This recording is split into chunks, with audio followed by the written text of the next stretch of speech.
Hey there, garden lovers! Are you ready to take your raised bed gardening game to the next level? Whether you've been growing veggies and flowers for years, or you're just starting out with a small garden in your backyard, there's one thing we can all agree on. We want our plants to thrive, right? But here's the catch. The secret to a flourishing garden isn't just about water and sunlight. Nope, there's something else that makes all the difference. Pause for a beat. It's fertilizer, but not just any fertilizer. I'm talking about the right fertilizer formula for raised beds, the kind that will give your plants the nutrition they need to grow stronger, produce more fruit, and resist disease. Sounds like magic, right? Well, it's not.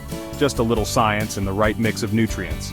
You see, when you're growing plants in raised beds, the soil can be a bit trickier than in traditional gardens. The reason? Raised beds tend to have less depth, and the soil can get compacted quicker. Without the proper nutrients, your plants can struggle, and no matter how much you water them or how much sun they get, they won't reach their full potential. That's where the right fertilizer comes in, and trust me, it's a total game changer. But wait, before you start buying the first bag of fertilizer you see at the store, let me ask you this. Have you ever stood in front of the gardening aisle staring at all the different fertilizers and thought, which one do I choose? It's overwhelming, right? There's so many options. Liquid, granular, slow release, quick release. The list goes on. And don't even get me started on the weird names for some of these products. Well, no need to worry because I've done the research for you. In today's video, I'm going to show you exactly what goes into the #1 fertilizer formula for raised beds, so you can stop second-guessing yourself in the gardening aisle and start growing healthier, more productive plants right away. Trust me when I say once you get this right, you'll see a huge difference. Your plants will thank you with bigger, juicier tomatoes, vibrant flowers, and those lush green leaves you've always dreamed of. And the best part? It's super simple to put together. No fancy equipment, no crazy prep work, just a little bit of knowledge and some natural ingredients. Pause and change tone to a little more dramatic. So, if you've been struggling with your garden, or maybe you've got that one plant that just won't grow, then this is exactly what you need. If you're looking for a way to revitalize your raised beds and turn them into a thriving garden oasis, you're in the right place. Because after today's video, you'll be armed with all the tools to make your garden the envy of the block. Now I know a lot of people out there are still skeptical about fertilizers, thinking that maybe they don't need it or that it's too much of a hassle. But I can tell you from experience, good fertilizer makes all the difference. So stick around, and I'll show you the formula that's worked wonders in my own garden. Let's dive in.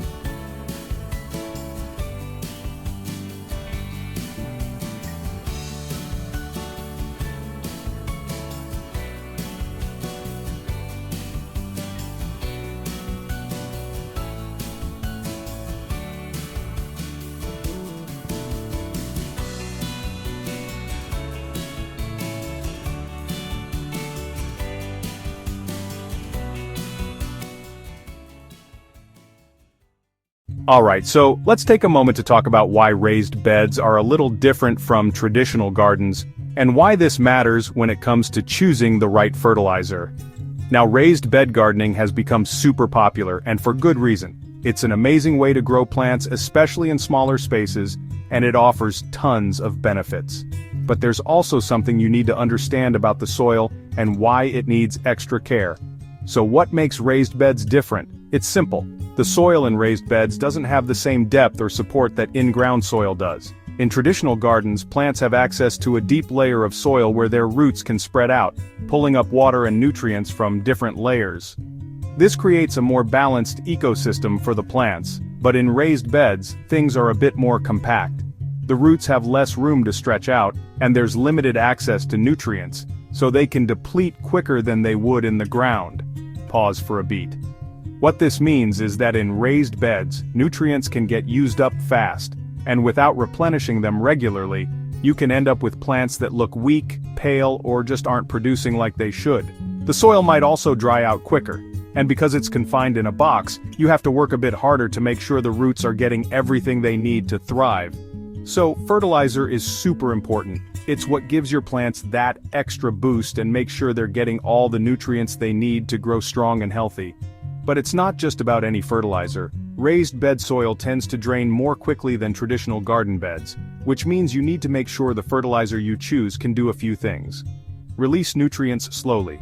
This is key because you want to keep your plants nourished over time without overloading them with too much at once. Slow-release fertilizers do exactly that, providing a steady supply of nutrients for longer periods. Improve soil structure. Good soil isn't just about the nutrients, it's also about texture and how it retains moisture. Fertilizers that contain organic matter, like compost, help improve soil structure. This makes your soil more spongy so it can hold moisture better, while still allowing roots to breathe. Provide the right balance. Unlike traditional gardens where you might have more flexibility, raised bed plants need a more balanced formula. Too much of one nutrient, like nitrogen, can lead to beautiful leafy growth but no flowers or fruit. Too little phosphorus means poor root development and fewer blooms. So, finding that balance is key. And here's another important point. When you use the right fertilizer for raised beds, you're not just helping your plants grow. You're also creating a healthier, more sustainable gardening system. Think about it. By using the right formula, you're improving your soil health over time, meaning less work for you in the future. Healthy soil means healthy plants, and healthy plants mean fewer pests, less disease, and an overall more productive garden. So, now that we understand why fertilizers for raised beds are a bit different, let's talk about what exactly goes into the best fertilizer mix to make sure your raised beds get the nutrients they need without the guesswork. But first, remember this: every plant is different, and their nutrient needs change based on their growth stage. That's why you need a mix that can cater to a wide variety of plants, from leafy greens to tomatoes and flowers. And of course, it's always a good idea to test your soil every now and then to see what it might be lacking.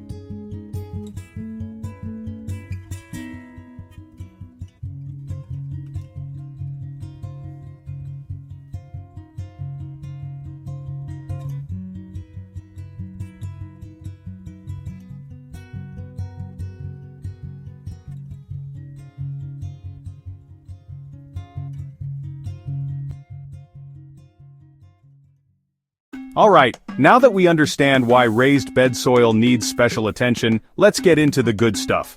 The perfect fertilizer formula. This is the magic mix that will transform your raised beds into plant powerhouses. And don't worry, it's super simple to put together. You don't need to be a gardening expert to get this right, just follow these steps and you'll be set. Let's start with the basics. The 3 key nutrients your plants need: nitrogen, phosphorus, and potassium. These 3 nutrients are often referred to as NPK, and they play a huge role in plant growth. But here's the catch: it's all about finding the right balance. Too much of one, and you'll either have super leafy plants with no fruit or weak underdeveloped plants. So let's break it down and see exactly how you can get the perfect mix for your raised beds. 1. Compost, the superhero of fertilizers. First up, compost. If you're not using compost in your raised bed, you're missing out. Compost is like the ultimate fertilizer for any garden, and it's packed with everything your plants need. It's loaded with micronutrients, organic matter, and beneficial microorganisms that help break down nutrients and make them available to your plants. Compost helps improve soil structure, making it more porous and better at holding moisture. It also helps retain essential nutrients that your plants can easily absorb. You can make your own compost at home, it's super easy, or buy it from a garden store. But make sure you get organic compost for the best results. How much should you use? A generous layer across the top of your raised bed, about 2 to 3 inches, is a good starting point. You can work it into the top few inches of soil to ensure even distribution.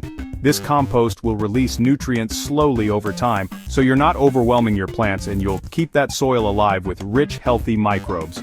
2. Blood meal, nitrogen boost. Next, we've got blood meal. This is your go-to for giving your plants the nitrogen boost they need. Nitrogen is super important for promoting healthy green growth. Think lush leaves and stems. It's the nutrient your leafy greens like lettuce, spinach, and kale love. If you want your plants to grow nice and tall, with deep green foliage, blood meal is the way to go. But here's the thing, don't go overboard. Too much nitrogen can lead to a jungle of leaves but no flowers or fruits. So you only need a small amount of blood meal. Just sprinkle it evenly across your raised bed. A light application is all it takes, about 1 cup per 10 square feet. After sprinkling the blood meal, gently rake the soil again to mix it in a little. This will ensure that the nitrogen can get down into the soil, where your plants will be able to access it. 3. Bone meal, phosphorus for strong roots. Next up is bone meal, which is your source of phosphorus.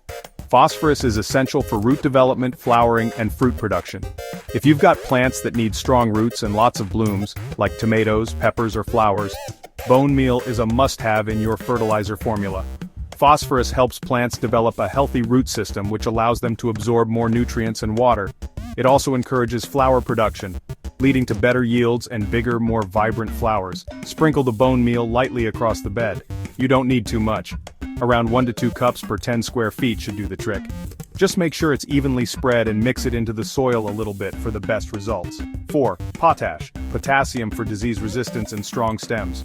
Last but definitely not least, potash, which is your source of potassium. Potassium helps plants produce strong stems, resist diseases, and increase overall hardiness. It also plays a big role in helping plants withstand stressful conditions like heat or drought.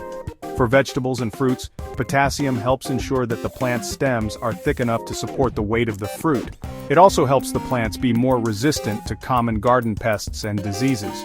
So if you want plants that are tough and healthy, potash is your friend. You don't need a lot of potash, about 1 cup per 10 square feet should be enough. Like the others, just sprinkle it over the top and mix it into the soil. Now that we've got our ingredients, let's put it all together. Here's the process. Start by spreading your compost across the top of your raised bed and work it into the soil. Add your blood meal for nitrogen. Remember, just a light sprinkle. Follow it up with the bone meal for phosphorus. This is your root and flowering booster. Finally, sprinkle the potash over the top for potassium and strong stems.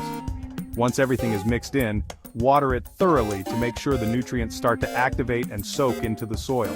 You'll want to repeat this process every few weeks, especially during the growing season. But don't forget, the key to a great garden is not just the fertilizer, it's also regular watering, sunlight, and love. So keep an eye on your plants, and they'll thank you with a garden full of color and life.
Now that we've got the perfect fertilizer formula ready to go, the next big question is, how do we apply it? It's great to know what to use, but application is where the magic happens. Fortunately, this step is just as simple as mixing everything together. No fancy tools or complicated methods needed. Let's break it down and make sure you're applying it the right way to get the best results for your plants. Step 1. Prepare your raised bed. Before you start adding any fertilizer, it's important to prepare your raised bed. If you haven't already, give the soil a quick fluff up. Use a garden fork or trowel to loosen the top layer of soil. This will help the fertilizer penetrate deeper into the soil and allow the roots to absorb the nutrients more efficiently. If your raised bed has been sitting unused for a while, you might want to do a quick test of your soil's pH level as well, just to make sure it's in the optimal range for most plants, around 6 to 7. Step 2. Apply the compost. Now comes the first step in applying the fertilizer, compost. As I mentioned earlier, compost is the backbone of your raised bed's fertility. It helps improve the soil structure and adds organic matter, which is essential for keeping your garden healthy.